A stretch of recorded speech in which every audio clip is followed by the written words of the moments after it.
Ini secara garis besar sebenarnya hal pertama dan pasti ya, jangan pernah terlewat karena seringkali dari beberapa kondisi atau kejadian di lapangan yang sering saya temuin bersama teman-teman pebisnis kuliner lain, itu banyak menyusun sebuah perencanaan itu langsung membuat program dan langsung mengeksekusi, tetapi lupa bahwa sebenarnya program atau mungkin budget yang nanti akan dikeluarkan itu harus punya reason, ya, why-nya apa. Sehingga di tahap awal yang perlu kita lakukan adalah kita harus melakukan namanya macro analysis dan review. Pada saat implementasinya itu ternyata ada gapnya itu nggak terlalu jauh-jauh sekali ya. Jadi masih di koridor yang memang masih aman. Ada beberapa hal yang bisa di-review atau dianalisis. Yang pertama adalah yang paling penting, apalagi buat teman-teman yang bisnisnya sudah running, itu adalah historical business review. Jadi apa aja yang sebelumnya mungkin 1 tahun, atau 2 tahun, atau 3 tahun, atau mungkin yang punya bisnis masih belum 1 tahun pun, it's okay, nggak ada masalah. Kita cek sebenarnya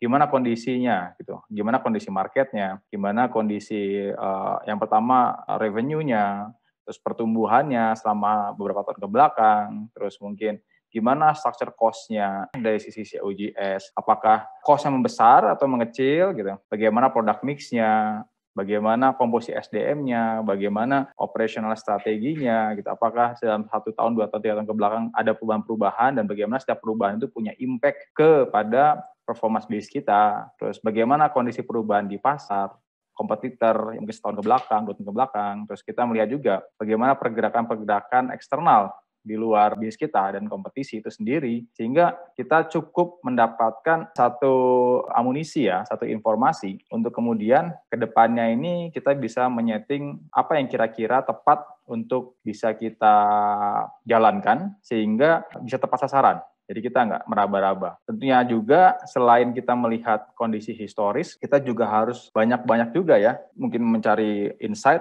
observasi dari tren-tren di luar, mungkin di luar Indonesia, atau mungkin di luar kota di mana kita punya bisnis, untuk melihat opportunity baru. Karena dari pengalaman saya sih sebenarnya kadang-kadang ide itu nggak 100% itu ide itu benar-benar fresh ya, tapi itu ide itu hanya pengulangan dari ide-ide yang memang sudah ada bertebaran ya di sekitar kita, dan ketika kita ambil idenya yang kita kembangkan di wilayah kita itu menjadi sesuatu yang bisa menjadi hal spektakuler sekali. Jadi perlu nih teman-teman semua ngintip-ngintip nih kondisi-kondisi perkembangan di luar dan berbagai hal yang ada, dan kemudian dengan historical yang ada dan kemudian kita melihat satu opportunity, baru kemudian kita menyusun ke depannya mau seperti apa. Nah, dari micro analysis ini setelah kita mendapatkan insight, kita akan menyusun namanya growth plan. Ini berkembangnya sejauh mana? Beda ya. Mungkin kondisi normal sama kondisi krisis sama kondisi COVID, mungkin growth-nya akan berbeda ya. Mungkin normal kita berani membuat double digit growth, 10%, 15%, 20%. Tapi ketika kondisinya ada krisis atau mungkin kondisinya COVID saat ini, mungkin pertumbuhan single digit sudah bagus. Bahkan beberapa perusahaan juga ya kondisinya yang penting bertahan aja di bawah 5%. Kondisi atau decision ketika kita menetapkan oke akan berapa persen growth itu akan ditetapkan, itu melihat tadi analisis makro tadi. Possible-nya confidence-nya di angka berapa. Berbagai strategi atau berbagai pendekatan yang bisa kita jalankan untuk kita bisa meningkatkan top line kita ya, pertumbuhan base kita, apakah jumlah cabangnya, apakah pertumbuhan sales same stores atau sales per stores-nya. Jadi misalnya tahun ini stores-nya setiap bulan omset 200 juta, tahun depan pengen berapa nih pertumbuhannya. Jadi growth itu bisa diperoleh dari 2 pendekatan. Pertama dengan melakukan namanya expansion, nambah outlet. Kedua bisa dilakukan dengan menambah nilai atau nilai sales atau sales yang dicapai untuk setiap outlet gitu loh. Jadi mana yang kita akan ambil nih? Apakah kita akan fokus hanya kepada pertumbuhan per restoran saja, atau kita akan kombinasikan dengan melakukan expansion? Atau mungkin kalau memang growth per stores-nya agak berat karena kondisinya saat ini sedang resesi, bisa jadi growth-nya difokuskan dengan menambah cabang. Itu decision yang sebenarnya teman-teman pebisnis kuliner harus bahas nih dengan tim itu mau apa nih decision-nya nih untuk pengambilan growth plan-nya. Growth plan ini nggak hanya berupa program ya, tetapi jelas nanti harus ada satu numbers yang spesifik sehingga kita bisa tahu secara pasti bahwa ini pertumbuhannya di angka berapa. Nah, setelah growth plan ini dibuat, berikutnya kan growth plan ini tidak akan menjadi sesuatu yang terrealisasi jika tidak disertai dengan namanya execution plan. Nah, growth plan ada, numbers top line segala macam, kemudian apa nih yang harus dilakukan nih? Apakah itu dari sisi operational, marketing, supply chain, dari sisi HRD mungkin, dan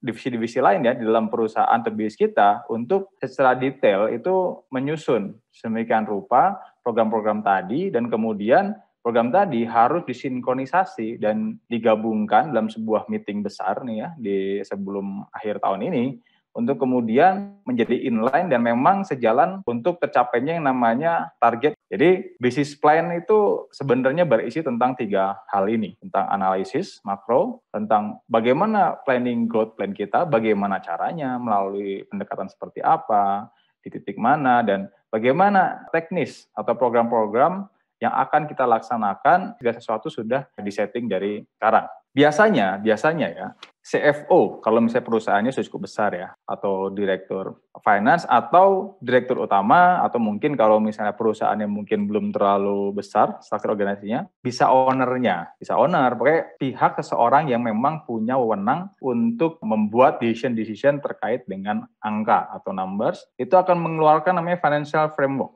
Kira-kira seperti ini gambarannya. Nah, biasanya financial framework ini akan dilempar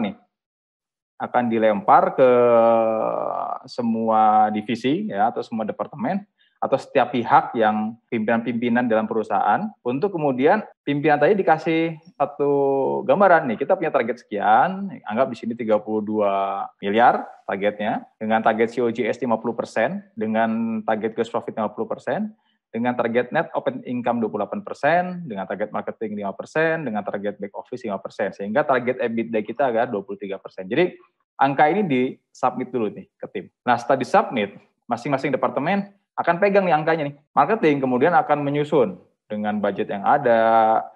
Tapi angka ini tidak harus menjadi fix ya pada prakteknya, pada prosesnya. Ini angka ini bergerak terus. Jadi setelah financial framework ini disubmit atau disosialisasikan ke masing-masing pimpinan divisi atau departemen, mereka akan membuat program-program. Mungkin bisa jadi nih, marketing nih budgetnya 1,6 miliar ya. Tiba-tiba dia submit, wah saya nggak 1,6 miliar nih, saya 2 miliar. Tapi dengan 2 miliar saya bisa ngasih omset nggak 32 miliar, saya kasih omset 35 miliar, bisa jadi seperti itu.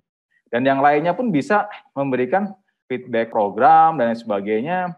Dan intinya masing-masing departemen atau divisi tadi akan bekerja dulu masing-masing dan kemudian mereka akan mempresentasikan hasil kerja dari masing-masing departemen tadi kepada CFO atau direktur atau owner, dan kemudian owner akan menilai setelah digabungkan semua program dan semua numbers yang dikeluarkan dari masing-masing departemen tadi, apakah program tadi sinkron nggak satu sama lain. Jadi jangan sampai menjadi silo. Nah, silo itu marketing punya agenda sendiri, operation punya agenda sendiri, supply chain punya agenda sendiri, nanti P&D juga punya agenda sendiri gitu. Sehingga ketika masing-masing punya agenda sendiri dengan memegang uangnya masing-masing, pada akhirnya kegiatan di dalam bisnis itu menjadi tidak efisien.